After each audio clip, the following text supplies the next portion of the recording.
Vote ایک گواہی بھی ہے۔ اللہ نے فرمایا ہے کہ انصاف کی گواہی دینے والے بنو۔ جس شخص کے حق میں آپ ووٹ ڈالتے ہیں تو در حقیقت آپ اس بات کی گواہی دیتے ہیں کہ وہ امانت، دیانت اور حکومت کے امور چلانے کی قابلیت رکھتا ہے۔ اور ووٹ نہ ڈالنے والے وہ بھی اللہ کے اس فرمان کو یاد رکھیں کہ اس شخص سے بڑا ظالم اور کون ہوگا جس کے ذمے اللہ کی طرف سے گواہی ہو اور وہ اسے چھپائے۔ پھر سنیں میرے بھائی، ووٹ ایک سفارش بھی ہے۔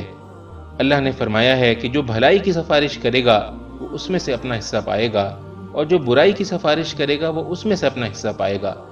آپ کے ووٹ سے جو جیتے گا، آپ کی برادری کا ہو یا نہ ہو، اور ملک میں اچھے کام کرے گا، اس میں آپ کا بھی اجر ہوگا، اور اگر وہ برے کام کرے گا تو اس کے گناہ میں آپ بھی برابر کے شریک ہوں گے۔ اس لیے ووٹ صحیح آدمی کو دینا، غلط آدمی کو ووٹ دے کر اپنی آخرت برباد نہ کر لینا، کیونکہ رسول اللہ صلی اللہ علیہ وسلم نے فرمایا روز قیامت وہ شخص سب سے زیادہ خسارے میں ہوگا جو دوسرے کی دنیا کے لیے اپنی آخرت کھو بیٹھے۔